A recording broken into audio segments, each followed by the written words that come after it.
Suara pecahan gelas yang terbanting ke lantai marmer terdengar begitu nyaring, memecah keheningan di restoran bintang 5 yang megah itu. Seketika, alunan musik piano yang lembut terhenti. Puluhan pasang mata dari tamu-tamu berpakaian jas mahal dan gaun sutra serentak menoleh ke arah meja bundar di tengah ruangan. Di sana, seorang pria bertubuh gempal dengan jam tangan emas yang berkilau sedang berdiri sambil menunjuk-nunjuk wajah seorang pria kurus yang duduk di hadapannya. Pria kurus itu hanya mengenakan kemeja batik yang warnanya sudah pudar dan celana bahan yang terlihat kedodoran. Kepalanya botak, bekas dicukur habis, dan kulitnya gelap terbakar matahari. Dia hanya diam, menundukkan kepalanya dalam-dalam, sementara serpihan kaca berserakan di dekat kakinya yang hanya beralaskan sandal kulit usang. Dasar tidak tahu diri. Hardikan pria kaya itu menggema di seluruh ruangan. Namanya Rudy. Wajahnya merah padam karena marah, atau mungkin karena terlalu banyak minum anggur mahal. Rudy menatap pria kurus itu dengan tatapan jijik, seolah sedang melihat kotoran yang menempel di sepatunya. Berani-beraninya kamu datang ke tempat suci ini, Tono. Ini restoran kelas atas, tempat orang-orang terhormat berkumpul. Bukan tempat sampah untuk menampung bekas narapidana seperti kamu. Lihat penampilanmu. Bau keringatmu saja sudah merusak selera makan kami semua. Tono. Pria kurus itu masih diam. Tangannya yang kasar dan penuh kapalan mencengkeram ujung taplak meja dengan erat. Buku-buku jarinya memutih. Dia ingin sekali berteriak, ingin sekali membela diri, tapi lidahnya terasa keluh. Di sekeliling meja itu, teman-teman SMA-nya yang lain, orang-orang yang dulu pernah duduk sebangku dengannya, pernah berbagi gorengan di kantin bersamanya, kini hanya dia menonton. Ada yang tersenyum sinis, ada yang pura-pura sibuk dengan ponselnya, dan ada yang berbisik-bisik sambil menutup mulut dengan serbet. Menatap Tono dengan tatapan menghakimi. Tidak ada satupun yang membelanya. Tidak ada satupun yang berkata, "Sudahlah, Rudy, jangan begitu." Bagi mereka, Tono hanyalah noda hitam di acara reuni yang seharusnya gemerlap ini. "Apa kamu tuli?" Rudy semakin menjadi-jadi. Dia merogoh saku jasnya, lalu membanting dompet kulit tebal ke atas meja. "Tadi sebelum kamu datang, dompetku masih ada di saku jas yang kugantung di kursi. Begitu kamu duduk di sebelahku, tiba-tiba jam tangan Rolexku yang satu lagi hilang dari tas kerjaku. Siapa lagi kalau bukan kamu pelakunya? Dasar maling. Sekali maling tetap saja maling. Penjara selama 5 tahun ternyata tidak membuatmu tobat, malah makin lihai ya tangannya." Tuduhan itu seperti petir yang menyambar di siang bolong. Tono mengangkat wajahnya perlahan. Matanya yang cekung menatap Rudy dengan nanar. "Demi Tuhan, Ruth," suaranya parau, terdengar seperti gesekan kertas pasir. "Aku tidak mengambil apa-apa. Aku baru saja sampai. Aku bahkan belum sempat minum air putih yang disediakan pelayan. Bagaimana mungkin aku mencuri barangmu? Demi Allah, Ruth, aku kesini hanya karena undangan kalian. Aku pikir kita teman." "Teman?" potong Rudy sambil tertawa mengejek. Tawa yang diikuti oleh cekikikan teman-teman wanita di meja itu. Sejak kapan seorang direktur perusahaan properti berteman dengan mantan narapidana kasus penipuan dan pencurian? Sadar diri dong, Ton. Kita ini sudah beda kasta. Dulu di sekolah mungkin kamu juara kelas, anak emas guru. Tapi sekarang, kamu itu cuma sampah masyarakat. Lihat dirimu. Bahkan pelayan di sini pun pakaiannya lebih bagus daripada kamu." Seorang pelayan muda dengan seragam rapi datang tergopoh-gopoh. Wajahnya panik. "Maaf, Pak. Ada keributan apa ini?" "Mohon tenang, Pak." Suara bapak mengganggu tamu VIP di ruangan sebelah. Rudy menoleh pada pelayan itu dengan angkuh. "Hei, kamu. Panggil manajermu sekarang. Dan panggil security. Ada pencuri menyusup ke acara kami. Periksa kantong orang ini. Geledah dia sampai ke celana dalamnya. Aku yakin jam tanganku ada padanya. Dan setelah itu, seret dia keluar dan lempar ke jalanan. Jangan biarkan dia menginjakan kaki di sini lagi."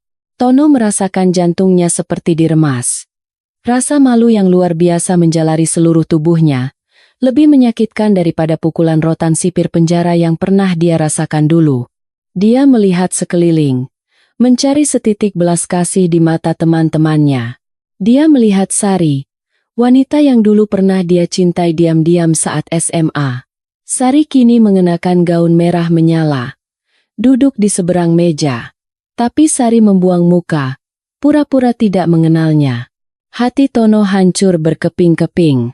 Inilah hukuman sosial yang jauh lebih kejam daripada penjara besi. Di penjara, dia dikurung tembok. Di sini, dia dikurung oleh prasangka dan kebencian. Air mata tertahan di pelupuk mata Tono. Bukan air mata kesedihan, melainkan air mata kemarahan yang tertahan. Jika saja mereka tahu, jika saja mereka mengerti apa yang sebenarnya terjadi 5 tahun lalu. Jika saja mereka tahu siapa Tono yang sebenarnya saat ini. Tapi Tono memilih diam. Dia menarik napas panjang, mencoba menenangkan gemuruh di dadanya. Ingatan itu kembali berputar, menariknya mundur ke masa 5 tahun yang lalu, ke hari di mana takdirnya berubah 180 derajat. Hari di mana dia mengorbankan masa depannya demi sebuah kata bernama bakti. 5 tahun yang lalu, Tono bukanlah pria botak dengan wajah keras seperti sekarang. Waktu itu, dia adalah pemuda 25 tahun yang penuh harapan. Dia baru saja lulus dari universitas negeri ternama dengan predikat cum laude. Dia sudah diterima bekerja di sebuah bank besar di Jakarta. Masa depannya cerah, bersinar seperti matahari pagi. Ayahnya, Pak Darso, hanyalah seorang pensiunan guru SD yang sakit-sakitan, dan ibunya sudah lama meninggal. Tono adalah satu-satunya harapan keluarga, tulang punggung yang akan mengangkat derajat orang tuanya. Namun, badai itu datang tanpa peringatan. Suatu malam, sepulang kerja, Tono mendapati rumah sederhananya di pinggiran Jakarta sudah dikepung oleh segerombolan orang bertubuh besar dengan wajah garang. Mereka adalah penagih utang, lintah darat yang tidak kenal ampun. Di dalam rumah, ayahnya sedang bersimpuh di kaki ketua preman itu, memohon-mohon sambil menangis. Barang-barang di rumah sudah hancur berantakan. Televisi tabung tua pecah layarnya, kursi rotan patah kakinya. Bayar sekarang, Pak Tua, atau rumah ini kami bakar beserta isinya. Teriak si ketua preman sambil mengayunkan golok. Pak Darso gemetar hebat. Wajahnya pucat pasi. Ampun, Den. Saya tidak punya uang sebanyak itu. Uang pensiun saya hanya cukup untuk makan. Tolong beri waktu. Waktu sudah habis. Bentak preman itu. Dia mengangkat kakinya, hendak menendang dada Pak Darso yang ringkih. Janggaan. Tono berteriak, melempar tas kerjanya dan berlari menerjang, menjadikan tubuhnya tameng untuk ayahnya. Tendangan keras itu mendarat di punggung Tono. Dia mengerang kesakitan, tapi dia tidak melepaskan pelukannya pada sang ayah. Siapa kamu?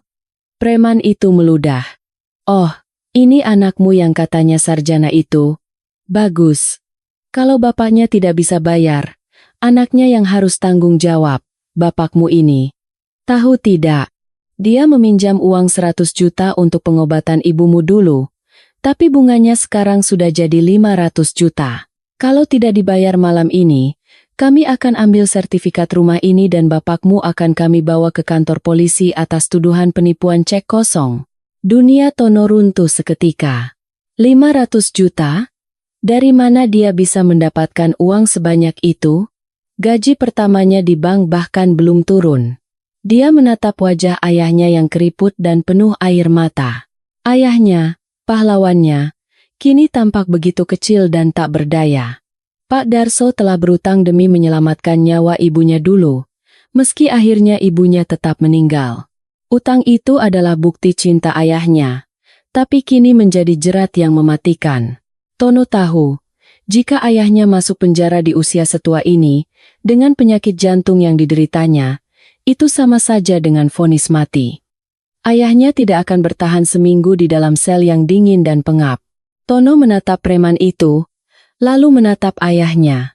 Dalam detik itu, dia membuat keputusan paling gila, paling nekat, tapi juga paling mulia dalam hidupnya. "Jangan sakiti ayahku," kata Tono lirih tapi tegas. Dia bangkit berdiri, menyeka darah yang keluar dari sudut bibirnya. "Aku yang akan tanggung jawab." "Tanggung jawab?" Preman itu tertawa meremehkan. "Punya uang kamu? Aku tidak punya uang sekarang. Tapi aku akan membayarnya." "Atau?" Tono menelan ludah, menahan rasa takut yang menjalar di tenggorokannya. "Atau aku yang akan menggantikan ayahku. Laporkan saja aku ke polisi. Bilang saja aku yang meminjam uang itu, aku yang memalsukan tanda tangan cek itu. Jangan bawa ayahku. Biarkan dia hidup tenang di sisa umurnya." Pak Darso terbelalak. "Tidak, Tono. Jangan, nak. Kamu punya masa depan. Kamu baru kerja. Biar bapak saja yang ditangkap. Jangan korbankan hidupmu demi orang tua tidak berguna ini." Pak Darso meraung, berusaha menarik tangan anaknya. Tapi Tono menepisnya lembut. Dia berlutut, mencium tangan ayahnya yang keriput. "Pak, Bapak sudah berkorban seumur hidup untuk membesarkan Tono. Bapak menjual sawah demi kuliah Tono. Sekarang giliran Tono berbakti. Tono masih muda. Tono kuat. Penjara tidak akan membunuh Tono. Tapi penjara akan membunuh Bapak. Ikhlaskan Tono ya, Pak. Jaga kesehatan Bapak sampai Tono pulang nanti." Malam itu juga, Tono digelandang ke kantor polisi. Dia mengakui semua kesalahan yang tidak pernah dia perbuat. Dia menandatangani berita acara pemeriksaan dengan tangan gemetar namun hati yang mantap. Berita penangkapan Tono menyebar cepat. "Sarjana muda penipu, anak guru korupsi uang bisnis." Begitu judul-judul kecil di koran lokal. Pihak bank langsung memecatnya. Teman-temannya menjauh. Pacarnya memutuskan hubungan lewat pesan singkat. Dalam semalam, Tono kehilangan segalanya. Karier, cinta, nama baik, dan masa depan. Sidang pengadilan berjalan cepat. Tono divonis 5 tahun penjara. Saat palu hakim diketuk, Tono tidak menangis. Dia hanya menoleh ke kursi pengunjung, melihat ayahnya yang duduk di sana, menangis terseduh-seduh sambil memegangi dada. Tono tersenyum tipis, senyum yang menyeratkan. "Aku baik-baik saja, Pak. Asal Bapak selamat." Kehidupan di dalam penjara adalah neraka dunia. Satu sel sempit berukuran 3x4 meter diisi oleh 10 orang. Baunya pesing, panas, dan penuh nyamuk. Tono harus tidur berhimpitan di lantai semen yang dingin, beralaskan tikar tipis yang sudah sobek. Makanannya hanyalah nasi cadung nasi keras dengan sayur nangka hambar dan tempe setipis kartu ATM. Tapi bukan fisik yang paling menyiksa, melainkan mental. Di dalam penjara, hukum rimba berlaku. Siapa kuat dia menang.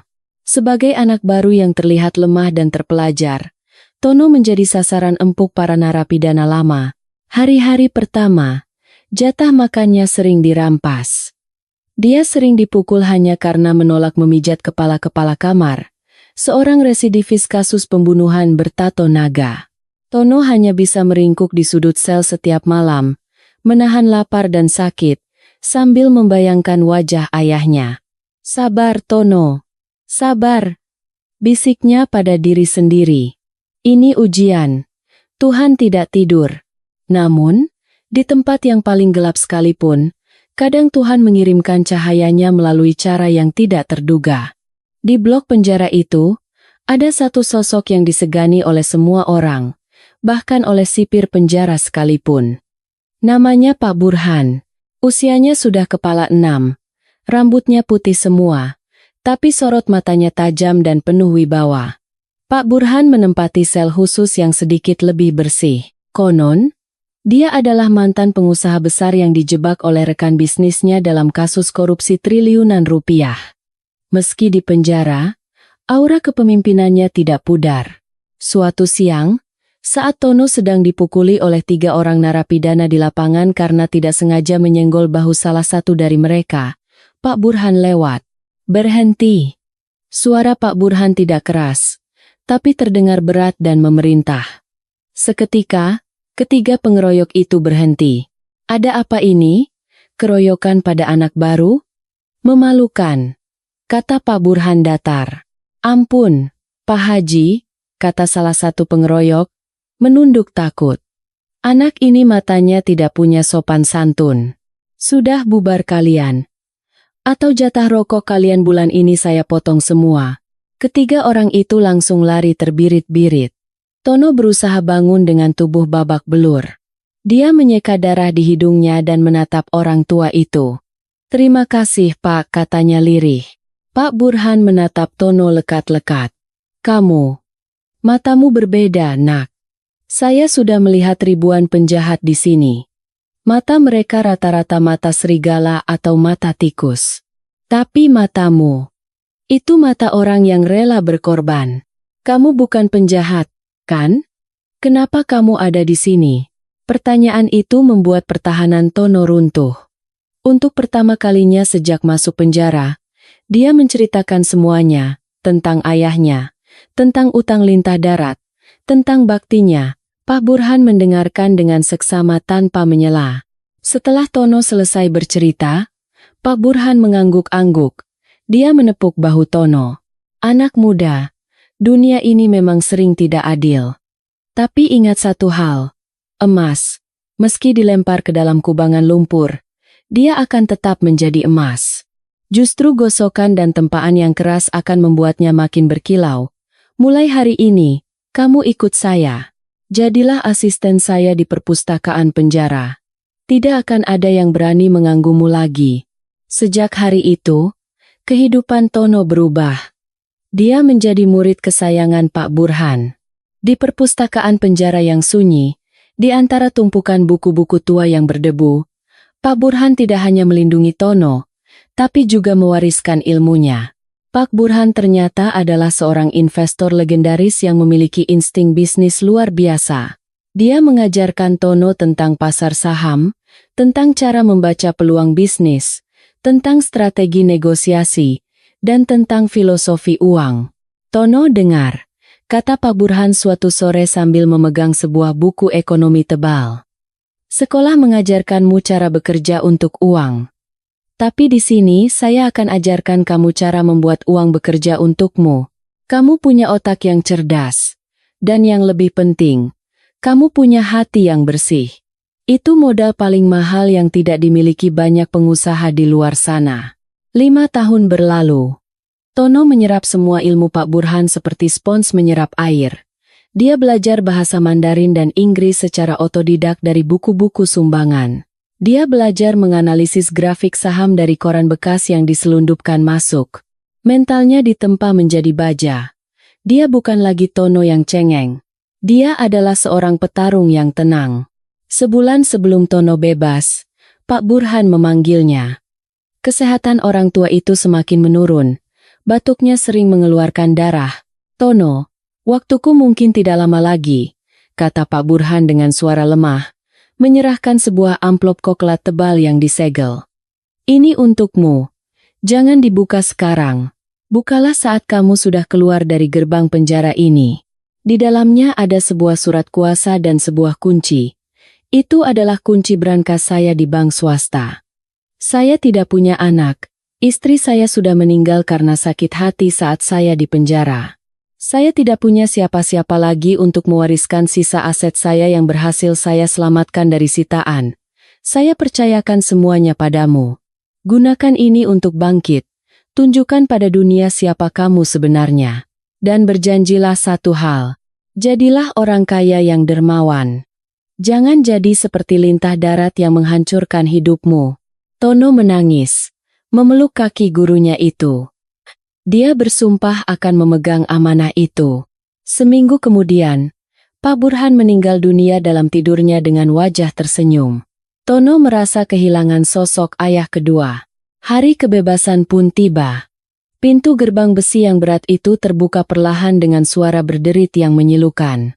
Tono melangkah keluar. Cahaya matahari pagi terasa begitu menyengat, tapi juga begitu membebaskan. Dia menghirup udara bebas dalam-dalam. Baunya berbeda.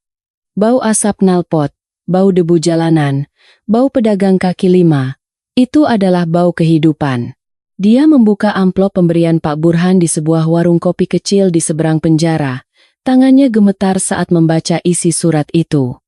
Isinya bukan main-main. Pak Burhan mewariskan kepemilikan saham mayoritas di sebuah perusahaan investasi tertutup dan beberapa sertifikat tanah strategis di pinggiran Jakarta yang nilainya kini melonjak ratusan kali lipat. Total nilainya, Tono harus menghitung nolnya berkali-kali untuk memastikan dia tidak salah lihat. Puluhan miliar rupiah. Dalam sekejap, mantan narapidana yang hanya punya uang ongkos bus di sakunya itu, secara hukum adalah seorang miliarder. Tapi Tono tidak langsung berfoya-foya. Dia ingat pesan Pak Burhan. Dia juga ingat ayahnya. Tono pulang ke rumah lamanya. Rumah itu masih ada, tapi terlihat makin reot dan kusam. Rumput liar tumbuh tinggi di halaman. Hatinya berdebar. Apakah ayahnya masih ada? Tono mengetuk pintu. Assalamualaikum, Pak. Pintu terbuka perlahan. Sesosok tubuh renta muncul. Rambutnya sudah memutih semua. Jalannya membungkuk di topang tongkat. Itu Pak Darso. Saat melihat Tono berdiri di sana, tongkatnya terjatuh. Mata tuanya membelalak. Lalu air mata mengalir deras di pipi keriputnya. Tono? Anakku. Ya Allah. Kamu pulang, Nak. Kamu benar-benar pulang. Bapak. Tono menghambur memeluk ayahnya. Keduanya menangis tergugu di ambang pintu, menjadi tontonan tetangga yang lewat. Tapi Tono tidak peduli. Dia sudah melunasi janjinya. Dia pulang dengan selamat. Bapak sehat, Nak. Bapak bertahan hidup cuma buat nunggu kamu pulang. Setiap hari Bapak berdoa biar umur Bapak dipanjangin sampai bisa lihat wajah kamu lagi. Pak Darso mengelus wajah anaknya yang kini kasar dan gelap. Maafin Bapak ya, Nak. Gara-gara Bapak, hidupmu hancur. Gara-gara Bapak, kamu jadi mantan napi. Tono menggeleng kuat-kuat sambil tersenyum. Tidak, Pak. Hidup Tono tidak hancur. Hidup Tono baru saja dimulai. Bapak tenang saja. Mulai sekarang, Bapak tidak perlu mikirin utang, tidak perlu mikirin beras. Tono akan bikin Bapak bahagia. Kita akan hidup enak, Pak. Percaya sama Tono. Tono memulai hidup barunya dengan sangat hati-hati. Dia tidak langsung memamerkan kekayaannya. Dia mengurus aset-aset peninggalan Pak Burhan secara diam-diam. Dia belajar mengelola bisnis, merenovasi rumah ayahnya sedikit demi sedikit agar tidak mencolok, dan membuka usaha kecil-kecilan sebagai kedok sebuah toko kelontong di depan rumah. Bagi tetangga dan orang-orang sekitar, Tono hanyalah seorang mantan napi yang mencoba menyambung hidup dengan berjualan beras dan telur. Tidak ada yang tahu bahwa di laptop butut yang dia pakai di meja kasir, dia sedang mengendalikan pergerakan saham senilai miliaran rupiah. Sampai suatu hari, sebuah undangan datang. Bukan lewat pos, tapi lewat pesan WhatsApp dari nomor yang tidak dikenal. Seseorang telah memasukkan nomornya ke dalam grup WhatsApp reuni Akbar SMA Angkatan 2010. Halo guys. Tidak terasa sudah 10 tahun kita lulus. Yuk kumpul-kumpul. Kita adakan reuni akbar di restoran Golden Palace, Hotel Mulia. Dress code. Glamour. Sukses. Tunjukkan pencapaian kalian. Jangan sampai nggak datang ya. Tono membaca pesan itu dengan perasaan campur aduk. Grup itu ramai sekali. Ratusan pesan masuk setiap jam. Isinya pamer. Rudy. Wah, boleh tuh. Kebetulan saya baru pulang dari Eropa. Nanti saya traktir wine deh buat satu angkatan. Siska. Asyik. Bos Rudy emang top. Aku datang bawa suami ya. Dia baru diangkat jadi pejabat daerah loh. Doni. Siap. Gue datang bawa Pajero baru nih, haha. Tono hanya menyimak silent reader. Dia melihat foto profil teman-temannya yang glowing, berpose di depan mobil mewah, di tempat liburan, dengan anak-anak yang lucu. Ada rasa minder yang menyelinap. Meski rekeningnya kini gendut, tapi stigma mantan napi masih melekat erat di jidatnya. Apakah dia pantas berada di sana? Tiba-tiba, sebuah notifikasi muncul. Seseorang memention namanya di grup. Rudy. Tono ada si Tono ternyata di grup ini. Masih hidup Ton. Kirain udah membusuk di penjara. Haha. Datang dong Ton. Jangan minder. Makanannya enak loh. Kali aja seumur hidup lu belum pernah makan steak wagyu. Lumayan perbaikan gizi gratis. Kita juga pengen denger cerita pengalaman lu di dalam sel. Seru kayaknya. Pesan itu diikuti oleh emoji tertawa dari teman-teman lain. Darah Tono mendidih. Rudy. Si anak orang kaya yang sombong itu. Dulu di sekolah dia sering menyontek pada Tono. Tapi sekarang dia merasa di atas angin. Ejekan itu membakar harga diri Tono. Awalnya dia berniat tidak datang. Tapi membaca pesan itu, tekadnya berubah. Dia akan datang. Tapi bukan untuk pamer. Dia akan datang sebagai Tono yang mereka kira. Dia ingin melihat wajah asli mereka.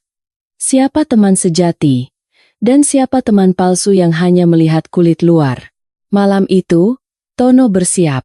Dia membuka lemari pakaiannya. Ada banyak jas mahal yang sudah dia beli untuk keperluan rapat bisnis. Jas Armani, kemeja Hugo Boss. Tapi tangannya justru meraih kemeja batik lamanya yang warnanya sudah pudar. Batik yang dulu dibelikan almarhumah ibunya saat dia wisuda. Batik yang penuh kenangan dan doa. Dia memadukannya dengan celana bahan biasa dan sandal kulit. Dia ingin membawa identitas aslinya. Identitas anak berbakti. Bukan identitas miliarder. Pak Darso melihat anaknya berpakaian sederhana. Nak, kamu mau ke pesta orang kaya kok pakai baju itu? Nanti diejek teman-temanmu loh. Bapak punya simpanan uang sedikit. Beli kemeja baru sana di pasar. Tono tersenyum. Mencium tangan ayahnya. Tidak usah, Pak. Kalau mereka teman sejati, mereka tidak akan melihat bajuku. Mereka akan melihat hatiku. Doakan Tono ya, Pak. Dan disinilah dia sekarang. Berdiri di tengah restoran mewah, dikelilingi orang-orang yang mengenakan topeng kemewahan, dituduh mencuri hanya karena penampilannya dan masa lalunya. Tono menatap manajer restoran yang baru saja datang bersama 2 orang security bertubuh kekar. Manajer itu, seorang pria rapi dengan name tag Hendra, menatap Rudy dengan hormat, lalu menatap Tono dengan curiga. Ada masalah apa ini, Pak Rudy? Tanya Hendra. Ini, Pak Hendra. Tunjuk Rudy berapi-api. Orang gembel ini mencuri jam tangan Rolex saya. Geledah dia. Saya tidak mau tahu. Kalau tidak ketemu, saya akan tuntut restoran ini karena tidak becus menjaga keamanan tamu VVIP. Hendra mengangguk kaku. Dia menoleh pada Tono. Maaf, Pak. Sesuai prosedur keamanan, kami harus memeriksa Bapak. Tolong ikut kami ke ruangan security. Jangan membuat keributan di sini. Security itu maju, hendak memegang lengan Tono kasar. Jangan sentuh aku. Suara Tono tiba-tiba terdengar berat dan berwibawa. Volume suaranya tidak tinggi, tapi getarannya membuat security itu terhenti sejenak. Tono menegakkan punggungnya. Postur tubuhnya yang tadinya membungkuk rendah hati, kini tegak lurus. Aura yang dia pelajari dari Pak Burhan, aura seorang pemimpin memancar keluar, menembus kemeja batiknya yang lusuh. Aku akan membuktikan bahwa aku tidak mencuri, kata Tono tenang. Matanya menatap tajam ke arah Rudy, lalu beralih ke seluruh teman-temannya satu persatu. Tapi ingat baik-baik detik ini. Ingat bagaimana kalian menatapku sekarang.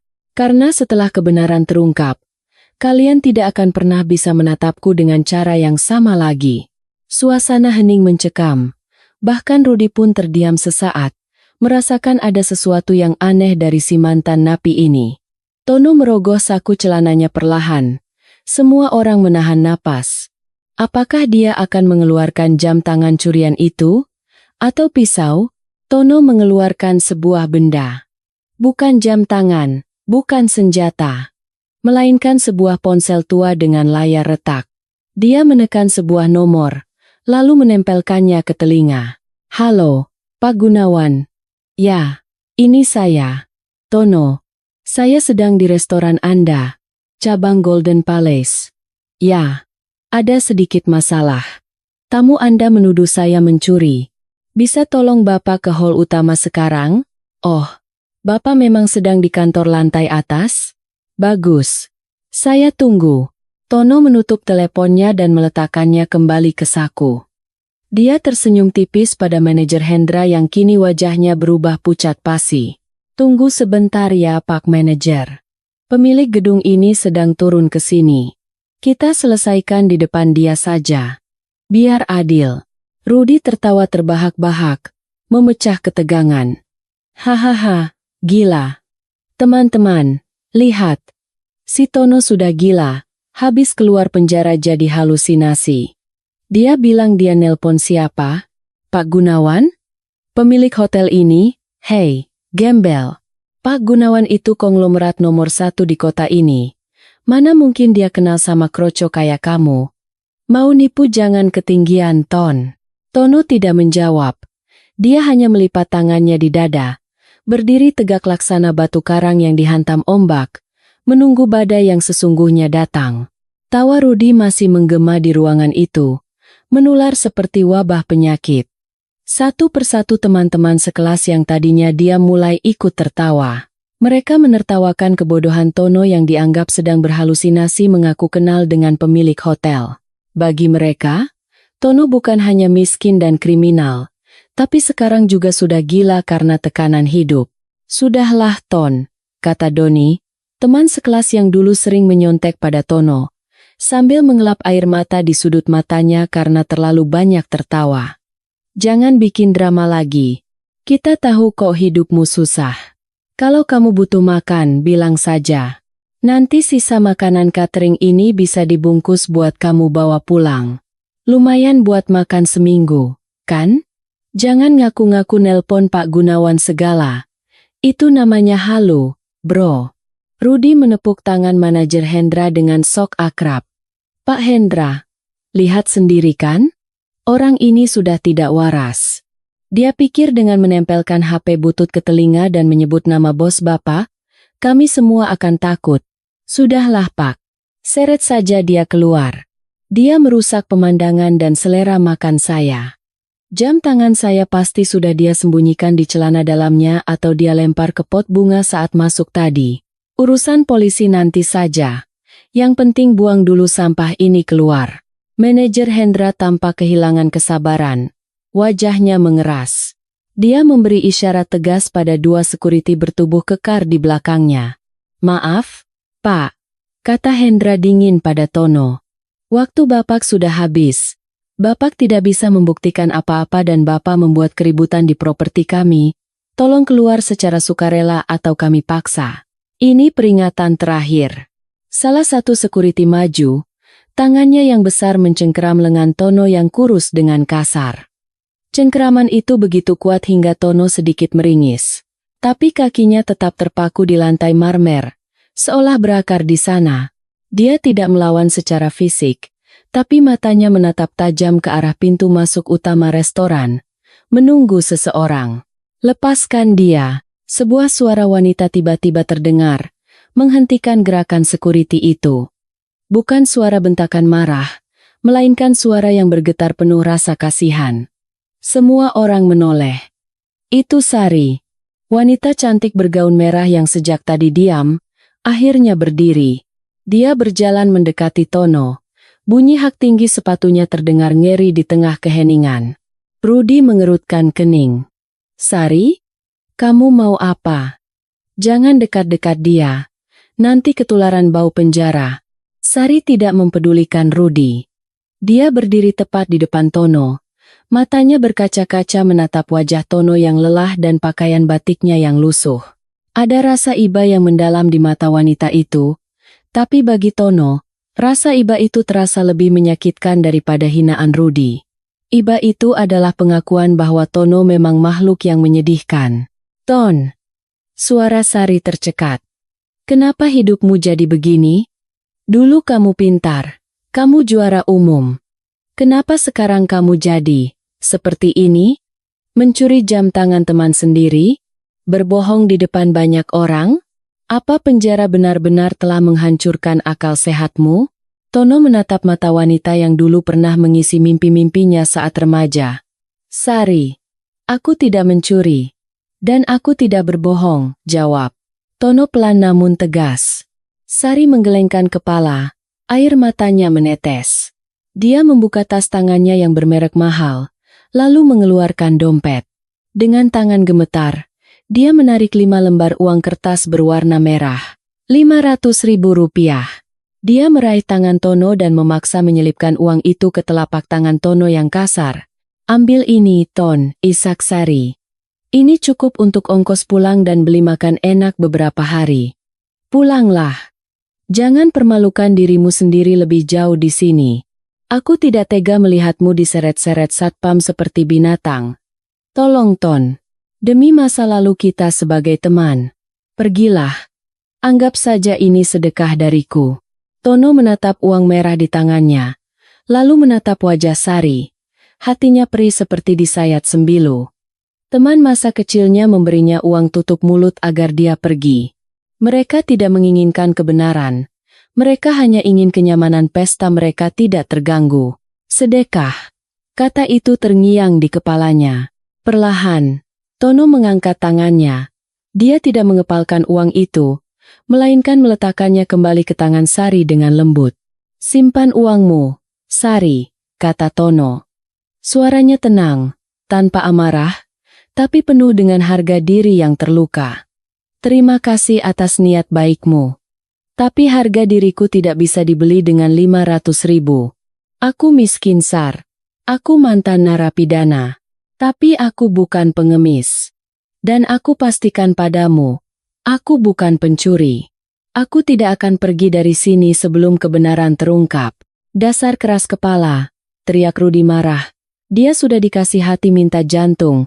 Sari sudah kubilang percuma ngomong sama orang kayak dia. Pak Hendra, tunggu apa lagi? Seret dia. Hendra mengangguk. Tarik dia keluar sekarang. 2 security itu langsung menyergap Tono. Satu memegang lengan kiri, satu memegang lengan kanan. Mereka mulai menarik paksa tubuh Tono. Tono meronta, berusaha mempertahankan posisinya. Meja berguncang, gelas-gelas berdenting. Suasana menjadi kacau, beberapa tamu wanita menjerit kecil. Lepaskan aku. Aku menunggu tamu. Teriak Tono. Tamu apa? Tamu dari rumah sakit jiwa? Ejek Rudi sambil tertawa puas melihat musuhnya diperlakukan kasar. Tepat saat Tono hampir berhasil diseret keluar dari area meja bundar, pintu kaca raksasa di depan restoran terbuka lebar secara otomatis. Hentikan! Suara itu tidak keras, tapi memiliki otoritas yang membekukan darah siapapun yang mendengarnya. Suara bariton yang berat dan penuh wibawa. Seketika, gerakan semua orang terhenti. 2 security yang memegangi Tono langsung melepaskan tangan mereka dan berdiri tegak dengan wajah pucat, seolah baru saja melihat hantu. Manajer Hendra yang tadinya garang, kini tubuhnya gemetar hebat. Dia buru-buru merapikan dasinya dan menunduk dalam-dalam, hampir 90 derajat. Di ambang pintu, berdiri seorang pria tua berusia sekitar 60 tahun. Rambutnya putih bersih disisir rapi ke belakang. Dia mengenakan kemeja batik sutra lengan panjang dengan motif parang yang sangat elegan, jauh lebih mahal dari jas siapapun di ruangan itu. Di belakangnya, berdiri 4 orang pengawal bertubuh tegap dengan earphone di telinga, siap menyapu siapa saja yang berani menyentuh bos mereka. Itu Pak Gunawan. Konglomerat properti nomor 1 di kota ini, pemilik jaringan hotel mulia dan ratusan gedung pencakar langit lainnya. Sosok yang wajahnya sering muncul di majalah bisnis sebagai salah satu orang terkaya di Indonesia. Keheningan melanda ruangan itu. Musik benar-benar berhenti, bahkan denting sendok pun tak terdengar. Aura kekuasaan yang dipancarkan Pak Gunawan membuat udara terasa berat. Rudi, yang tadinya sombong, kini melongo, mulutnya ternganga. Dia mengenali wajah itu. Tentu saja dia kenal. Perusahaan kecil milik Rudi pernah mati-matian mengajukan proposal kerjasama ke perusahaan Pak Gunawan tapi ditolak mentah-mentah oleh sekretarisnya. Rudi segera mengubah ekspresi wajahnya. Dari ekspresi mengejek menjadi ekspresi penjilat yang manis. Dia berpikir Pak Gunawan datang mungkin karena kebetulan lewat atau ingin menyapa tamu VIP.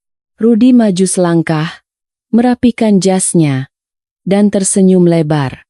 "Selamat malam, Pak Gunawan. Suatu kehormatan Bapak bisa mampir ke acara reuni kami. Perkenalkan, saya Rudi, Direktur PT Maju Jaya yang waktu itu pernah." Tapi Pak Gunawan tidak menoleh sedikit pun pada Rudi. Dia berjalan lurus, langkahnya tegap membelah kerumunan. Matanya hanya tertuju pada satu titik. Dia melewati Rudi begitu saja seolah Rudi adalah tiang listrik yang tak terlihat.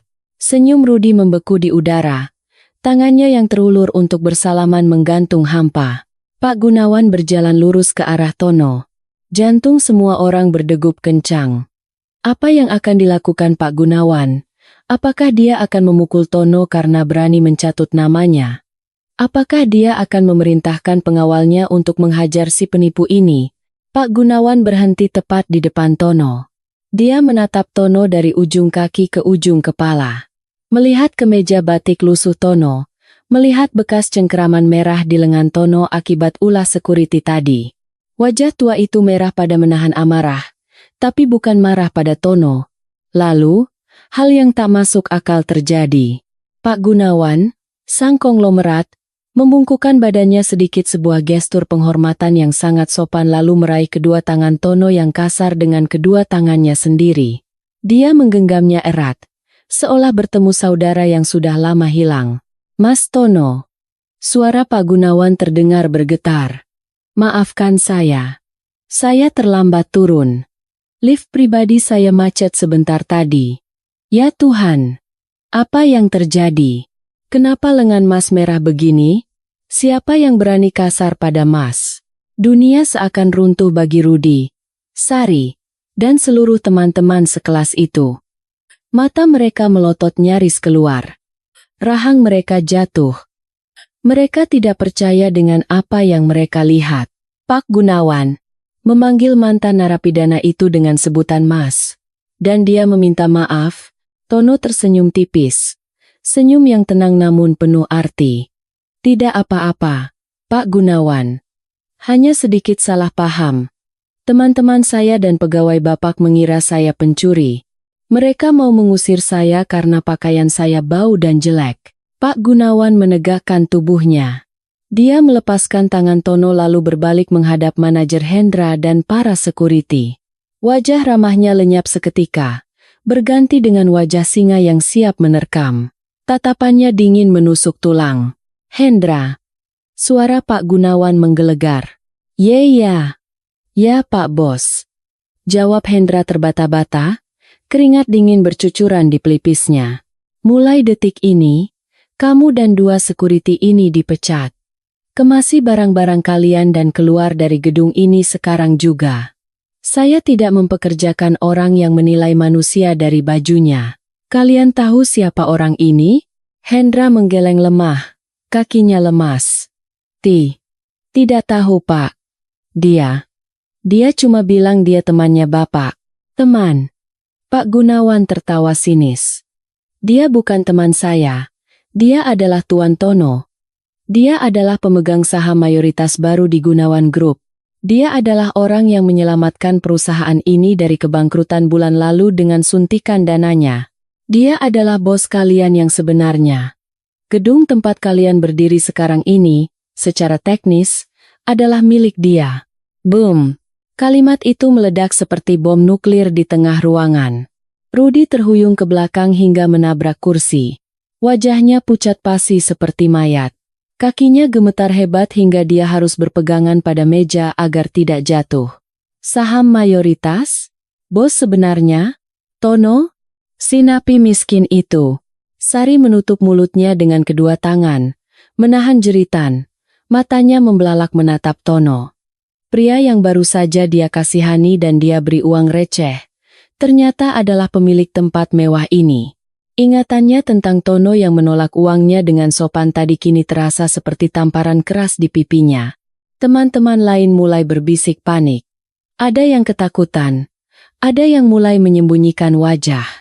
Suasana reuni yang tadinya penuh kesombongan, kini berubah menjadi suasana pemakaman. Pak Gunawan kembali menoleh pada Tono dengan hormat. "Maafkan ketololan pegawai saya, Mas Tono.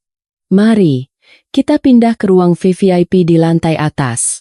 Di sini udaranya sudah kotor. Banyak sampah yang tidak tahu sopan santun. Kita bicara soal proyek pembangunan panti asuhan yang Mas rencanakan itu sambil makan malam yang layak." Tono mengangguk pelan. "Terima kasih, Pak Gunawan, tapi sebentar." Tono tidak langsung pergi. Dia berbalik badan, menghadap kembali ke meja bundar, ke arah teman-teman lamanya yang kini menunduk ketakutan seperti murid SD yang ketahuan nakal. Tono berjalan perlahan mendekati Rudi yang masih gemetar di samping meja. Rudi menelan ludah. Keringat sebesar biji jagung mengalir di dahinya. Tono. Aku cuma bercanda tadi." Suaranya mencicit hilang timbul. Tono berdiri tepat di depan Rudi. Dia tidak marah. Dia tidak memukul. Dia hanya tersenyum tipis. "Rudi," kata Tono pelan. "Kamu tadi bilang kehilangan jam tangan Rolex, kan?" Iya. Tidak. Mungkin lupa naruh." "Ya. Aku lupa naruh," seru Rudi panik, takut dituduh memfitnah bos besar. Tono menunjuk ke saku jas bagian dalam yang dipakai Rudi, saku di dada kiri. "Coba kamu periksa saku itu. Seingatku, waktu kita bersalaman canggung saat aku baru datang tadi, kamu buru-buru memasukkan sesuatu ke sana karena tanganmu sibuk memegang gelas." Rudi dengan tangan gemetar merogoh saku jas bagian dalam kirinya. Saku yang jarang dia pakai. Jarinya menyentuh sesuatu yang dingin dan logam. Dia menariknya keluar. Itu jam tangan Rolex emasnya. Henning. Ternyata tidak hilang. Ternyata tidak dicuri. Ternyata Rudi sendiri yang lupa karena terlalu sibuk menyombongkan diri dan mabuk. Wajah Rudi merah padam. Kali ini bukan karena marah, tapi karena malu yang luar biasa. Malu yang membakar sampai ke ubun-ubun. Dia baru saja menuduh pemilik gedung mencuri barang yang ada di kantongnya sendiri. Tono menepuk bahu Rudi pelan. 2 kali. Tepukan yang terasa sangat berat bagi Rudi. "Simpan jam tanganmu baik-baik, Ruth. Dan simpan juga mulutmu. Harta bisa dicari, tapi harga diri kalau sudah hilang, tidak ada toko yang jual." Tono berbalik, meninggalkan Rudi yang terpaku membisu. Dia menatap Sari sekilas, lalu mengangguk sopan. Tidak ada kata-kata. Tatapan itu sudah cukup mengatakan segalanya. "Aku sudah memaafkanmu, tapi kita tidak akan pernah sama lagi." "Ayo, Pak Gunawan," ajak Tono. "Saya sudah tidak lapar di sini." Tono dan Pak Gunawan berjalan beriringan meninggalkan ruangan itu, diikuti oleh para pengawal. Pintu kaca tertutup perlahan di belakang mereka, memisahkan dua dunia yang berbeda. Di dalam, tinggallah sekumpulan orang-orang berpakaian mahal yang kini merasa diri mereka sangat kerdil dan hina. Pintu mobil Rolls-Royce Phantom berwarna hitam legam itu tertutup dengan suara dek yang mantap, meredam seluruh kebisingan kota Jakarta di malam hari. Di dalam kabin yang berbau kulit mewah dan aromaterapi cendana itu, suasana terasa begitu hening dan tenang. Kontras sekali dengan kekacauan emosi yang baru saja terjadi di dalam restoran. Mobil melaju membelah jalanan protokol Sudirman. Di kursi belakang, Tono menyandarkan punggungnya yang lelah. Dia memejamkan mata sejenak, menghela napas panjang. Rasanya seperti baru saja selesai berperang. Bukan perang fisik, melainkan perang batin melawan hantu-hantu masa lalu. Pak Gunawan, yang duduk di sampingnya, membuka kulkas kecil di tengah jok mobil dan mengambil sebotol air mineral dingin. "Minum dulu, Mas Tono," kata Pak Gunawan lembut, menyodorkan botol itu. "Mas pasti haus." Menahan amarah itu lebih menguras tenaga daripada lari maraton. Tono membuka matanya, menerima botol itu dan meneguknya sedikit. "Terima kasih Pak, maafkan saya. Seharusnya malam ini kita membahas proyek panti asuhan itu dengan tenang. Tapi saya malah menyeret Bapak ke dalam drama murahan teman-teman sekolah saya." Pak Gunawan tersenyum, Kerutan di sudut matanya menyipit ramah. Jangan minta maaf. Justru saya yang berterima kasih. Saya jadi melihat hiburan gratis. Beliau tertawa kecil. Tapi jujur saja, Mas Tono. Ada satu hal yang membuat saya penasaran. Apa itu, Pak? Kenapa Mas Tono melepaskan mereka begitu saja? Pak Gunawan menatap Tono serius. Si Rudi itu, dia sudah memfitnah Mas, menghina Mas di depan umum. Dengan kekuasaan yang Mas miliki sekarang, Mas bisa saja menuntut dia, membuat perusahaannya bangkrut dalam semalam, atau setidaknya membiarkan saya memecat manajer restoran tadi. Tapi Mas malah melepaskan mereka. Kenapa? Tono memandang keluar jendela mobil.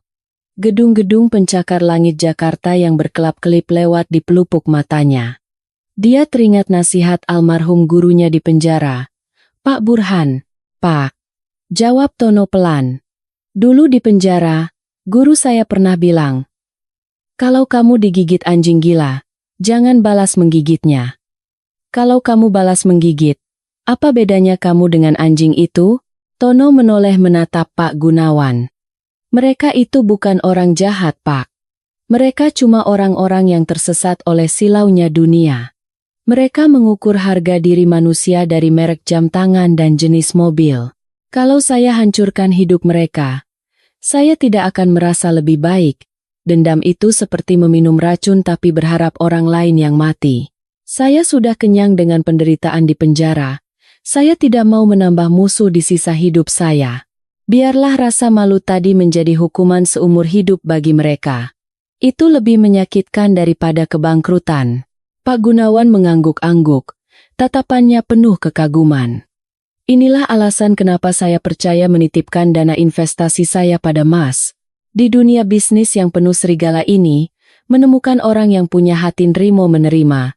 Ikhlas seperti Mas itu seperti mencari jarum di tumpukan jerami.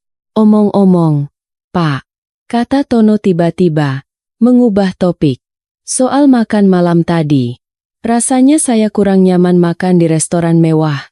Bapak setelah kejadian tadi, boleh saya minta satu permintaan? Tentu, apa saja? Mau pindah ke restoran Jepang atau Italia? Bukan. Tono tersenyum lebar, menampakkan deretan giginya yang putih. Saya lagi pengen makan sate kambing pinggir jalan, Pak. Yang di daerah Blok M. Dulu sebelum masuk penjara, Bapak saya sering ajak saya makan di sana kalau gajian. Rasanya lebih enak daripada steak wagyu. Pak Gunawan tertegun sejenak, lalu tertawa terbahak-bahak. Astaga, Mas Tono ini memang ajaib. Seorang pemegang saham triliunan rupiah, ditawari makan di hotel bintang 5 malah milih sate pinggir jalan. Baiklah. Pak Supir, putar balik. Kita cari sate kambing paling enak di Blok M. Malam itu menjadi pemandangan yang langka. Sebuah mobil Rolls-Royce seharga belasan miliar parkir di depan tenda sate yang penuh asap. Tono dan Pak Gunawan duduk di bangku plastik panjang, berdesak-desakan dengan supir ojek online dan kuli bangunan yang baru pulang kerja. Keduanya menyantap sate dengan lahap. Keringat bercucuran karena sambal kecap yang pedas. Di tengah kepulan asap sate dan suara pengamen jalanan yang menyanyikan lagu Iwan Fals, Pak Gunawan bercerita, Mas Tono, orang-orang di kantor saya masih sering bertanya-tanya, siapa sebenarnya investor malaikat yang menyelamatkan perusahaan saya waktu krisis tahun lalu?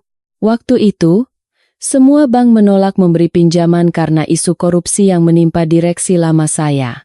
Saham saya anjlok. Saya hampir bunuh diri karena dikejar utang perusahaan. Tono meletakkan tusuk satenya. Saya cuma meneruskan amanah Pak Burhan, Pak. Beliau dulu mengagumi etos kerja Bapak. Beliau bilang, Pak Gunawan itu orang baik, cuma dikelilingi orang jahat. Ya, kata Pak Gunawan menerawang. Dan tiba-tiba Mas muncul. Masih pakai baju sederhana. Datang ke kantor saya membawa surat berharga peninggalan Pak Burhan. Mas mencairkan semuanya dan menyuntikkan modal tanpa minta jaminan apa-apa. Cuma satu syarat Mas waktu itu. Gunakan uang ini untuk membayar gaji ribuan karyawan yang tertunggak. Jangan PHK mereka. Saat itu saya menangis, Mas. Saya bersumpah, seumur hidup saya akan berutang budi pada Mas. Itu uang Pak Burhan, Pak. Saya cuma perantara, jawab Tono merendah. Setelah makan malam yang sederhana namun penuh makna itu, mobil mewah Pak Gunawan mengantar Tono pulang. Bukan ke kawasan elit Menteng atau Pondok Indah, melainkan ke sebuah gang sempit di pinggiran Jakarta Timur. Mobil tidak bisa masuk ke dalam gang. Tono meminta turun di depan mulut gang, di dekat sebuah pos ronda. Sampai sini saja, Pak. Gang rumah saya sempit. Nanti mobil Bapak baret kena pagar tetangga, kata Tono sambil membuka pintu. Mas Tono tidak mau pindah? Pak Gunawan menatap lingkungan sekitar yang padat dan kumuh. Dengan uang Mas sekarang, Mas bisa beli rumah di mana saja. Tono menggeleng sambil tersenyum. Bapak saya tidak mau pindah, Pak. Katanya di sini banyak kenangan sama ibu, dan tetangga-tetangga di sini, meski kadang mulutnya pedas. Tapi mereka yang bantuin bapak saya pas saya di penjara dulu. Kalau saya pindah ke kawasan elit, bapak saya bakal kesepian gak ada teman ngobrol. Harta bisa dibeli, Pak. Tapi tetangga yang tulus susah dicari. Pak Gunawan menepuk bahu Tono. Mas Tono, sampaikan salam hormat saya buat Bapak Mas ya. Dia berhasil mendidik anaknya jadi manusia luar biasa.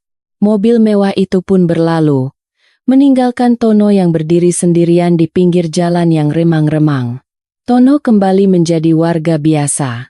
Dia berjalan kaki menyusuri gang sempit yang becek sisa hujan sore tadi. Beberapa pemuda yang sedang nongkrong main gitar di pos ronda menyapanya. Woi, Kang Tono. Baru pulang kerja, Kang? Tumben rapi bener pakai batik. Kondangan ya? Iya, Dul. Habis ketemu temen lama, jawab Tono ramah. Tadi turun dari mobil siapa tuh, Kang? Bagus bener mobilnya. Kayak mobil pejabat di TV. Ah, itu. Tono tertawa kecil. Itu Grab Car Premium, Dul. Lagi ada promo diskon gede. Makanya nyobain sekali-kali. Oh, kirain Kang Tono sekarang udah jadi bos. Haha. Canda mereka. Tono hanya tersenyum dan terus berjalan. Dia tidak butuh pengakuan dari mereka. Dia sampai di depan rumahnya yang sederhana. Cat temboknya sudah mengelupas di sana-sini, tapi halamannya bersih dan asri dengan tanaman pot. Tono membuka pintu pelan-pelan agar tidak berderit. Di ruang tamu yang sempit, di atas kursi rotan tua, ayahnya, Pak Darso, tertidur pulas. Televisi masih menyala menampilkan acara wayang kulit, tapi suaranya dikecilkan. Di pangkuan ayahnya, tergeletak sebuah album foto tua yang terbuka. Hati Tono terenyuh. Dia mendekat, melihat foto apa yang sedang dilihat ayahnya sebelum tertidur. Itu adalah foto wisuda Tono 5 tahun lalu. Di foto itu, Tono muda tersenyum cerah memakai toga, diapit oleh Pak Darso dan almarhumah ibu. Itu adalah momen paling bahagia sekaligus momen terakhir sebelum badai datang. Tono berlutut di depan kursi ayahnya. Dia memandangi wajah tua itu lekat-lekat. Keriput di wajah Pak Darso makin banyak, rambutnya makin tipis. Napasnya terdengar berat. 5 tahun Tono di penjara. Ayahnya menua 20 tahun lebih cepat karena rindu dan rasa bersalah. Pak, bisik Tono pelan, tak ingin membangunkannya. Tono sudah pulang. Tono sudah penuhi janji Tono. Tono nggak jadi sampah, Pak. Tono sekarang bisa bikin Bapak bangga. Meski Bapak nggak tahu seberapa banyak uang Tono sekarang. Tono mengambil selimut tipis dari kamar dan menyelimuti tubuh ayahnya. Dia mencium kening ayahnya dengan taksim. Aroma minyak kayu putih yang khas dari tubuh ayahnya membuat mata Tono basah. Inilah rumah yang sebenarnya. Bukan gedung pencakar langit milik Pak Gunawan. Bukan restoran mewah tadi. Rumah adalah tempat di mana ada orang yang menunggumu pulang dengan doa yang tak putus-putus. Tiba-tiba, Pak Darso bergerak. Matanya mengerjap-ngerjap, lalu terbuka perlahan. Tono, kamu sudah pulang, Nak. Suara Pak Darso serak. Iya, Pak. Maaf Tono baru sampai. Bapak kok tidur di kursi? Nanti masuk angin loh. Bapak nungguin kamu. Gak bisa tidur kalau kamu belum pulang. Pak Darso menegakkan duduknya, membetulkan letak sarungnya. Gimana reuninya? Teman-temanmu baik-baik kan? Mereka nggak ngejek kamu kan karena statusmu? Tono tersenyum lebar. Dia menggenggam tangan ayahnya. Reuninya seru banget, Pak. Teman-teman Tono baik semua. Mereka kangen sama Tono. Tadi Tono ditraktir makan enak. Banyak yang nawarin kerjaan juga. Bapak jangan khawatir. Mereka semua orang baik kok. Tono berbohong. Kebohongan putih demi menjaga hati ayahnya. Dia tidak akan pernah menceritakan soal Rudi, Sari, atau tuduhan pencurian itu. Biarlah luka itu dia telan sendiri. Dia tidak ingin ayahnya sakit hati mengetahui anaknya dihina. Alhamdulillah. Pak Darso mengelus dada. Wajahnya tampak lega sekali. Bapak selalu berdoa, semoga teman-temanmu bisa nerima kamu lagi.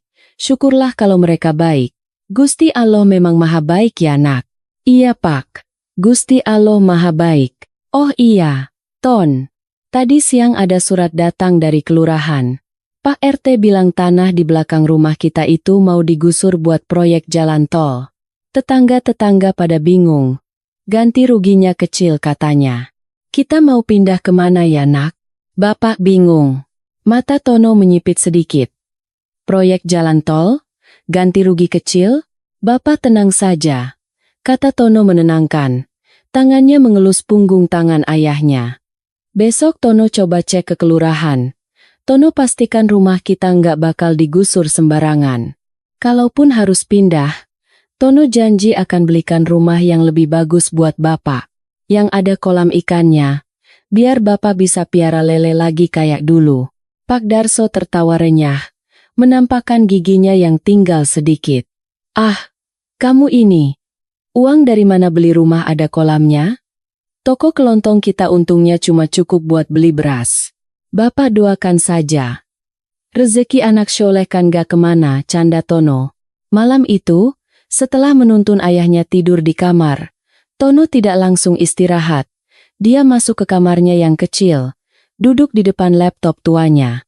Wajahnya yang tadi lembut di depan ayahnya, kini berubah menjadi serius dan tajam. Dia membuka email dan mengetikkan sebuah pesan kepada asisten pribadi Pak Gunawan. Subjek: cek status proyek jalan tol di wilayah Jakarta Timur, Sektor 4. Isi: tolong carikan data lengkap tentang pengembang yang menangani pembebasan lahan di kampung saya. Saya dengar ada indikasi permainan harga ganti rugi yang merugikan warga. Kalau perusahaan itu ada hubungannya dengan konsorsium kita, atau kalau saya bisa membelinya, siapkan berkasnya besok pagi. Tono menekan tombol send. Dia bukan lagi Tono si mantan napi yang pasrah. Dia adalah Tono, sang pelindung. Dulu dia tidak bisa melindungi ibunya dari sakit. Dulu dia tidak bisa melindungi ayahnya dari penagih utang. Tapi sekarang, dengan kekuatan yang dia miliki, dia tidak akan membiarkan siapapun mengganggu kedamaian ayahnya dan tetangga-tetangganya yang baik hati.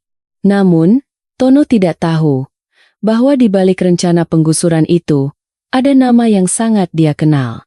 Sebuah nama yang baru saja dia temui malam ini. Rudi. Ternyata, perusahaan Rudi yang sedang sekarat itu sedang bertaruh nyawa pada proyek pembebasan lahan ini, dan rumah Tono adalah kunci utama dari proyek tersebut. Takdir sepertinya belum selesai mempermainkan mereka. Keesokan paginya, matahari bersinar terik di atas langit Jakarta Timur yang berdebu. Namun, panasnya matahari tidak sebanding dengan panasnya hati Rudi. Di kantornya yang megah namun sebenarnya sedang diambang kebangkrutan, Rudi membanting telepon genggamnya ke atas meja kaca hingga retak. Sialan, teriak Rudi. Penagih utang lagi. Pagi-pagi sudah meneror. Rudi menjambak rambutnya sendiri dengan frustrasi. Perusahaan konstruksinya, PT Maju Jaya, sebenarnya sudah sekarat sejak setahun lalu. Gaya hidup mewahnya, mobil-mobil sport, dan jam tangan Rolex itu hanyalah topeng untuk menutupi kenyataan bahwa dia terlilit utang miliaran rupiah pada rentenir sindikat gelap. Satu-satunya harapan Rudi untuk selamat adalah proyek jalan tol ini. Dia sudah menandatangani kontrak mati, Jika dia berhasil membebaskan lahan di sektor 4 dalam minggu ini, dia akan mendapat komisi besar yang cukup untuk melunasi utangnya. Tapi jika gagal, nyawanya yang jadi taruhan. Dia menatap peta besar yang terbentang di mejanya. Ada satu titik merah yang mengganggu. Satu rumah di posisi paling strategis, tepat di tikungan jalan tol, yang pemiliknya keras kepala menolak ganti rugi. Rumah Pak Darso, gumam Rudi sambil membaca data di peta. Orang tua bangka ini, kenapa dia harus menghalangi jalan hidupku? Rudi tidak tahu siapa Pak Darso. Dia tidak pernah peduli nama orang tua teman sekelasnya. Baginya, itu hanyalah nama target yang harus disingkirkan. Waktunya tinggal 2 hari. Cara halus lewat surat kelurahan sudah gagal. Rudi menyeringai kejam. Dia memencet tombol interkom di mejanya. Bimo, panggil anak buahmu. Kita ke lokasi sekarang. Bawa buldoser sekalian. Kita buat orang tua itu mengerti siapa yang berkuasa. Sementara itu, di rumah sederhana Tono, suasana terasa damai. Pak Darso sedang menyiangi tanaman cabai di pot-pot bekas kaleng cat di halaman depan. Tono sedang tidak ada di rumah. Dia pamit pergi ke kantor kelurahan sejak pagi untuk mengurus berkas tanah.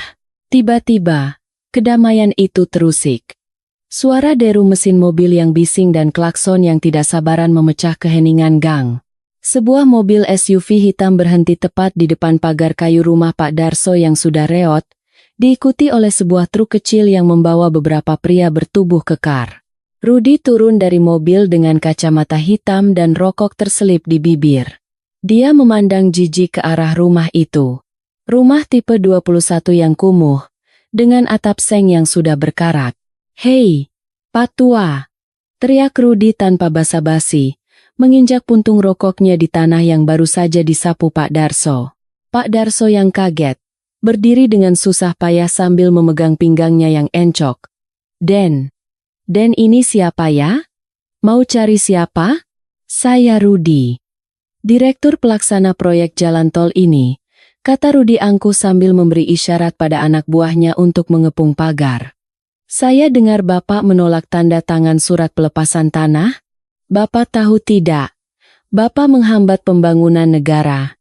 Pak Darso gemetar, tapi dia berusaha tetap tenang. "Maaf, Den Rudi. Bukan saya menolak pembangunan. Tapi ganti ruginya terlalu kecil. Uang segitu tidak cukup untuk saya beli rumah lagi. Lagi pula, rumah ini peninggalan almarhum istri saya. Saya ingin meninggal di sini." Rudi tertawa meremehkan. Dia melangkah masuk ke halaman, menendang pot tanaman cabai Pak Darso hingga pecah berantakan. "Meninggal di sini? Bagus. Kalau Bapak tidak mau pindah, nanti saya kubur Bapak sekalian di bawah aspal jalan tol." "Den, jangan begitu!" teriak Pak Darso. Matanya berkaca-kaca melihat tanaman kesayangannya rusak. "Dengar ya, Pak Tua." Rudi mencengkeram kerah baju koko Pak Darso yang lusuh. "Saya tidak punya waktu untuk drama melankolis. Saya kasih penawaran terakhir. Ambil uang 50 juta ini, tanda tangan, dan pergi dari sini sekarang juga. Kalau tidak, sore ini juga rumah ini saya ratakan dengan tanah. 50 juta. Harga tanah di sini seharusnya 10 kali lipat dari itu. Itu sama saja merampok. Saya tidak akan jual," kata Pak Darso tegas, meski suaranya bergetar. "Ini rumah saya. Den tidak berhak memaksa." Dasar tua bangka tidak tahu diuntung. Rudi yang sudah gelap mata karena tekanan utang, kehilangan kendali. Dia mendorong tubuh renta Pak Darso dengan keras. Pak Darso terhuyung ke belakang, kakinya tersandung batu, dan dia jatuh terguling di tanah yang keras. Kepalanya membentur pot bunga. Darah segar mengalir dari pelipisnya. "Bapak!" Sebuah teriakan memilukan terdengar dari ujung gang. Tono berlari secepat kilat. Napasnya memburu. Dia baru saja pulang dari kelurahan dan melihat pemandangan yang membuat darahnya mendidih. Dia melihat ayahnya didorong hingga jatuh berdarah. Tas berisi dokumen yang dipegangnya terlempar begitu saja. Tono melompati pagar, langsung berlutut memeluk ayahnya. Bapak, Bapak tidak apa-apa? Pak, Pak Darso mengerang kesakitan, memegangi kepalanya yang berdarah. Tono, Tono, Bapak takut nak. Mereka mau robohkan rumah kita. Tono menyeka darah di wajah ayahnya dengan lengan kemejanya. Hatinya hancur. Ayahnya, orang yang paling dia hormati di dunia ini, diperlakukan seperti binatang. Tono mengangkat wajahnya perlahan. Matanya yang tadinya penuh kekhawatiran, kini berubah menjadi tatapan iblis yang siap membunuh. Dia menatap lurus ke arah Rudi. Rudi yang tadinya garang, tiba-tiba mundur selangkah. Dia mengenali wajah itu. Loh, Tono? Rudi terbelalak kaget. Kamu tinggal di gubuk ini? Jadi, Rudi tertawa gugup, mencoba menutupi rasa takutnya dengan arogansi. Jadi ini rumah bapakmu? Hahaha, dunia sempit sekali. Pantas saja bapaknya keras kepala. Ternyata anaknya si mantan napi. Rudi merasa kembali di atas angin. Kemarin malam dia sempat ketakutan setengah mati mengira Tono benar-benar bos besar Gunawan Group. Tapi melihat Tono tinggal di rumah sejelek ini, keyakinan Rudi kembali goyah. Dia berpikir, pasti kemarin itu cuma sandiwara. Mana ada bos besar tinggal di tempat sampah begini. Pasti Tono cuma pesuruh Pak Gunawan yang kebetulan disayang. Hei, Tono, kata Rudi sinis. Baguslah kamu ada di sini. Bilang sama bapakmu, jangan sok jual mahal. Kamu kan butuh uang. Ambil 50 juta ini. Lumayan buat modal kamu jualan cilok. Atau kamu mau saya laporin polisi lagi? Kali ini atas tuduhan menghalangi proyek pemerintah? Tono berdiri perlahan. Dia tidak menyerang Rudi. Dia tidak memukul. Dia hanya berdiri tegak, melindungi ayahnya di belakang punggungnya. Aura dingin memancar darinya, membuat para preman sewaan Rudi merasa tidak nyaman. Rudi, kata Tono. Suaranya rendah, nyaris berbisik, tapi terdengar jelas di telinga semua orang. Kamu boleh menghinaku sepuas hatimu. Kamu boleh meludahiku di restoran mewah itu. Aku diam. Tapi hari ini, detik ini, kamu menyentuh ayahku. Kamu menumpahkan darah ayahku di tanah rumahnya sendiri. Terus kenapa? Mau pukul saya? Ayo. Rudi menantang, merasa dilindungi oleh 4 preman di belakangnya. Saya punya banyak saksi. Kalau kamu pukul saya, kamu masuk penjara lagi, napi. Tono menggeleng pelan. Aku tidak perlu memukulmu untuk menghancurkanmu, Ruth. Tangan kotormu itu tidak layak disentuh. Tono merogoh saku celananya, mengambil ponsel bututnya. Dia tidak menelepon siapa-siapa. Dia hanya memutar sebuah rekaman suara. Suara yang sangat familiar bagi Rudi. Tolong bos. Beri saya waktu seminggu lagi. Saya akan lunasi utang 5 miliar itu. Kalau proyek pembebasan lahan ini gol, saya akan bayar bunganya 2 kali lipat. Tapi tolong jangan sita rumah saya. Jangan sakiti anak istri saya. Wajah Rudi pucat pasi seketika. Itu adalah rekaman suaranya sendiri saat memohon pada bos rentenir kemarin malam. Dari mana kamu dapat rekaman itu? Suara Rudi bergetar hebat. Tono melangkah maju 1 langkah. Rudi mundur 2 langkah. Kamu pikir siapa yang membeli utang-utangmu dari sindikat itu pagi ini, Rudi? Tanya Tono datar. Rudi terbelalak. Tidak mungkin. Kamu cuma mantan napi miskin. Tono memberi isyarat tangan. Dari ujung gang, sebuah mobil sedan hitam mewah masuk perlahan. Bukan mobil Pak Gunawan, tapi mobil pengacara Tono. Seorang pria berjas rapi turun membawa sebuah map tebal berwarna merah. Pria itu menyerahkan map itu pada Tono. Tono melempar map itu ke dada Rudi. Kertas-kertas berhamburan keluar. Itu adalah surat pengambilalihan utang, cesie, dan surat keputusan pengadilan niaga. Baca itu, Ruth, kata Tono dingin. Pagi ini, aku sudah melunasi semua utangmu ke rentenir itu. Sekarang, Kreditor tunggalmu adalah aku. Dan berdasarkan klausul kontrakmu yang bodoh itu, karena kamu gagal bayar bulan lalu, maka seluruh aset PT Maju Jaya, termasuk rumah pribadimu, mobil-mobilmu, dan proyek jalan tol ini, sekarang disita sebagai jaminan. Lutut Rudy lemas. Dia jatuh terduduk di tanah berdebu. Dia memungut kertas-kertas itu dengan tangan gemetar. Stempel notaris, tanda tangan basah, semuanya asli. Dalam semalam, Tono tidak hanya menjadi bosnya, tapi pemilik hidupnya. Jadi, kemarin malam, itu benar? Kamu benar-benar. Rudy tergagap, air mata ketakutan mulai mengalir. Tono berjongkok di depan Rudy, menatap matanya dalam-dalam. Aku memang tinggal di gubuk ini, Ruth. Bukan karena aku miskin, tapi karena aku tahu arti kata rumah. Sesuatu yang tidak pernah kamu miliki meski rumahmu gedongan. Kamu menjual harga dirimu, menjual temanmu, bahkan sekarang mau menggusur orang tua demi uang. Tono berdiri, lalu menoleh pada para preman sewaan Rudy yang kini tampak bingung dan ketakutan. Kalian, bentak Tono. Siapa yang membayar kalian hari ini? Si bapak ini, bos. Tunjuk salah satu preman ke arah Rudy. Dia sudah bangkrut. Dia tidak punya uang sepeser pun untuk membayar kalian. Kata Tono tegas. Tapi saya punya tawaran. Angkat Bapak Rudy ini, bawa dia keluar dari kampung saya, dan pastikan dia tidak pernah menginjakkan kaki di sini lagi.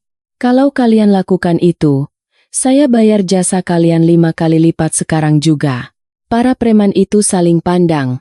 Uang adalah raja bagi mereka. Tanpa dikomando 2 kali, mereka langsung berbalik arah. 2 orang mengangkat Rudy yang masih lemas seperti mengangkat karung beras. Lepaskan! Lepaskan saya! Saya bos kalian!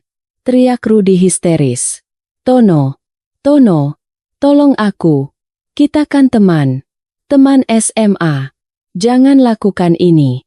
Tono hanya memalingkan wajah, kembali berlutut memeriksa luka di kepala ayahnya. Teman? Gumam Tono pelan, lebih kepada dirinya sendiri. Teman tidak akan mendorong ayah temannya hingga berdarah. Bawa dia pergi. Teriakan Rudy semakin menjauh, hilang ditelan debu jalanan, diseret oleh preman-preman yang dia sewa sendiri. Keadilan jalanan telah ditegakkan dengan cara yang paling ironis. Tono membantu ayahnya berdiri. Pak Darso masih bingung, menatap anaknya dengan pandangan tak percaya. Tono, nak, apa yang barusan terjadi? Kamu punya uang sebanyak itu. Kamu beli utang dia. Dari mana uangnya, nak? Kamu tidak merampok bank kan? Pak Darso ketakutan. Takut anaknya kembali ke jalan yang salah. Tono tersenyum lembut, memeluk bahu ayahnya yang ringkih. Tidak, Pak. Ini uang halal. Uang hasil kesabaran dan ilmu yang Tono dapat di sekolah kehidupan selama 5 tahun kemarin. Nanti Tono ceritakan semuanya ya. Sekarang, kita ke dokter dulu obati luka Bapak. Tapi rumah kita? Tanya Pak Darso cemas, menunjuk pagar yang rusak. Rumah ini aman, Pak. Tidak akan ada yang berani menggusur lagi. Tono menatap rumah tuanya dengan bangga. Bahkan kalau perlu, Tono akan beli perusahaan jalan tolnya sekalian.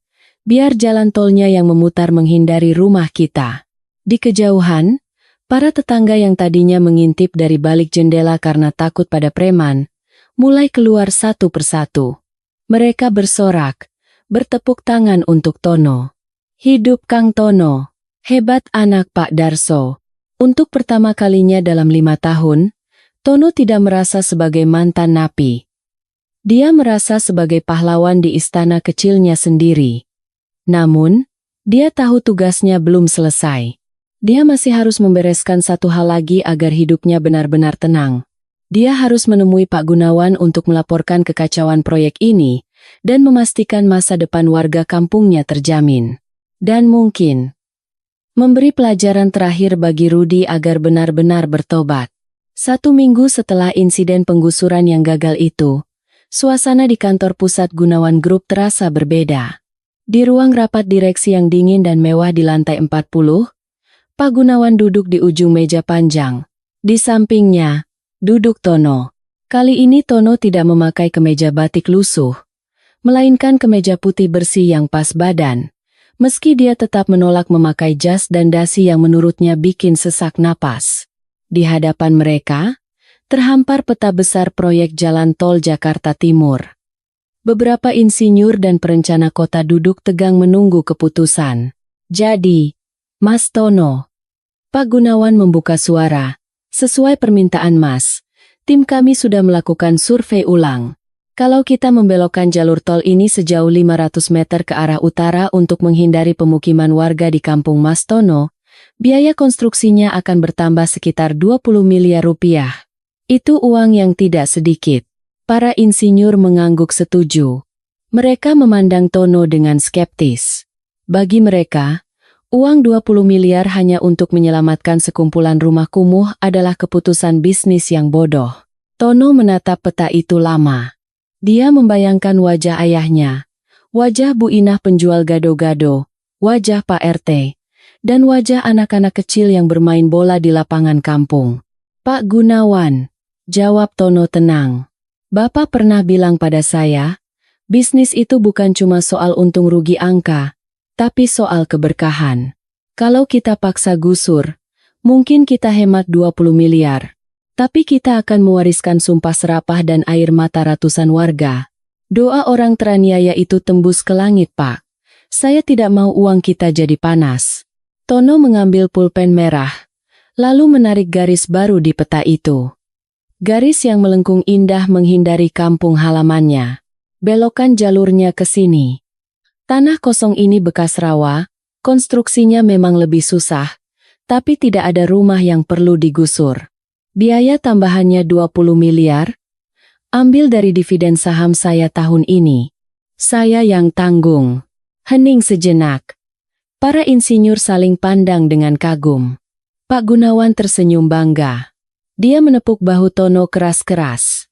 Dengar itu, lakukan sesuai perintah Pak Tono.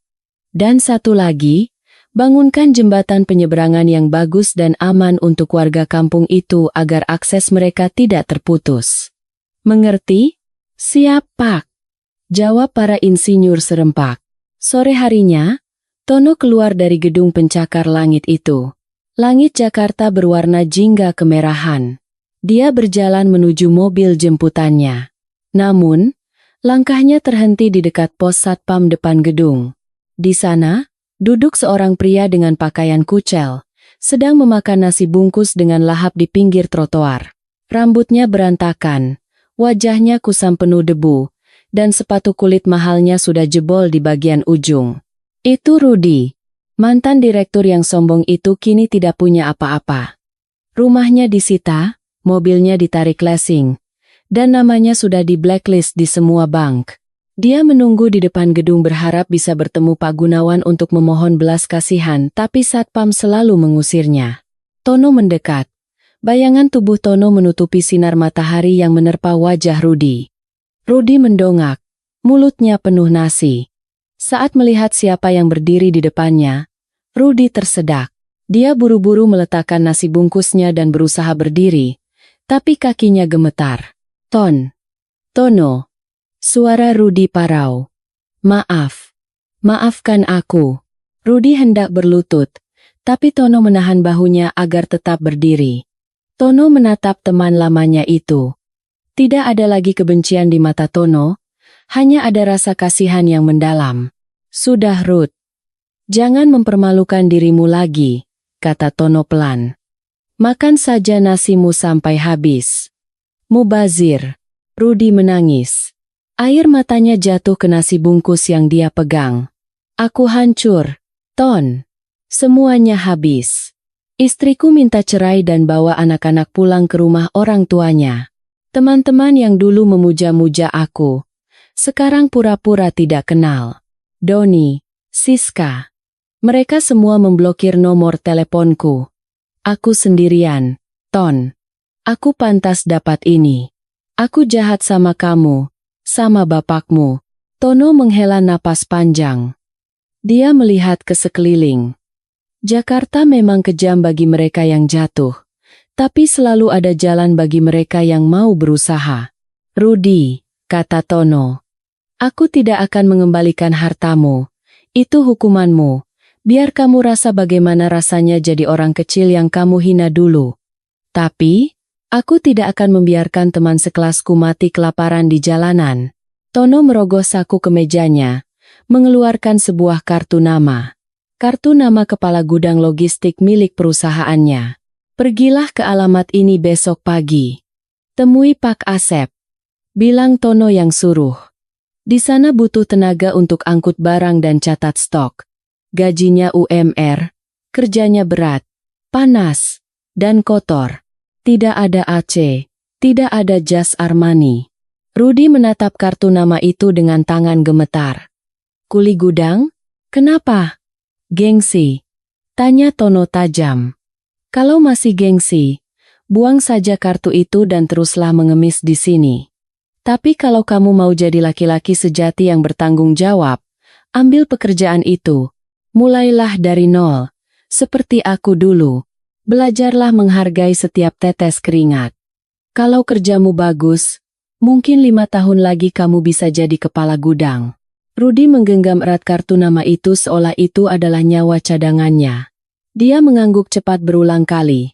Terima kasih Ton, terima kasih. Aku akan kerja. Aku janji aku akan kerja keras. Terima kasih sudah memberiku kesempatan hidup.